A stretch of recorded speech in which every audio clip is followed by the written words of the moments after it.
Dubaï, aux Émirats Arabes Unis, le pays des nouvelles influenceuses africaines d'un autre genre. Elles sont jeunes, brillantes et ambitieuses. Elles vivent dans le luxe insolent, dorment dans les grands hôtels et claquent les billets dans les snack bars où elles font couler les champagnes en fumant la chicha. Elles sont payées à coups des milliers de dollars ou des millions de francs pour tourner des scènes incroyables et faire des choses parfois inimaginables. Des choses qui dépassent l'entendement au nom de l'argent. Ça, c'est leur cercle d'influence et ça finit toujours mal. Vous avez vu des images de cette influenceuse ougandaise Mona Keys qui s'est jetée du 7e étage d'un immeuble à Dubaï.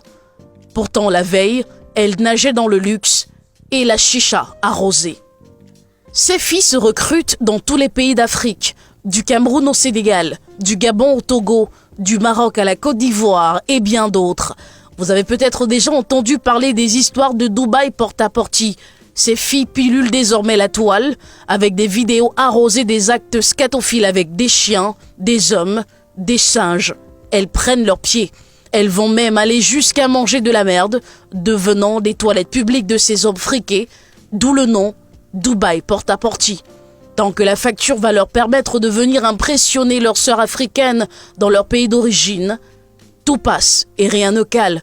C'est donc le chanteur camerounais Malox le Viber qui avait raison quand il dénonçait à coups de gueule ces filles du plaisir dubaïen qui, sous le prétexte d'aller faire de bonnes affaires, roulaient l'opinion en bateau.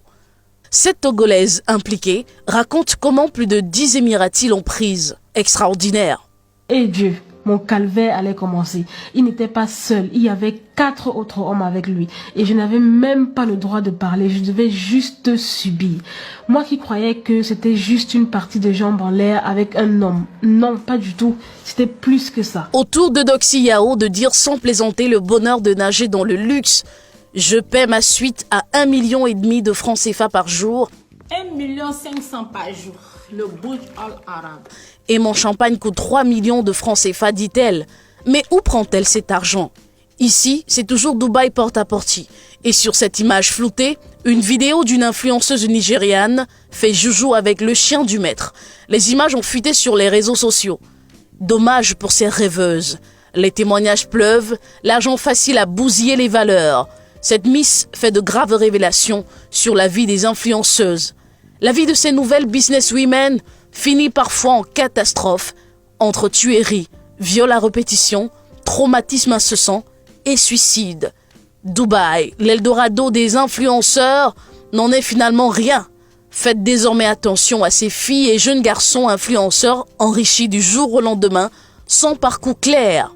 Vous avez peut-être affaire à un porte-à-porte appelé toilette publique à Dubaï. Merci de vous abonner à notre chaîne Premium Télévision pour ne rien rater des infos tout azimut, actualités sociopolitiques, culturelles et sportives du 237, du continent et du monde. À bientôt.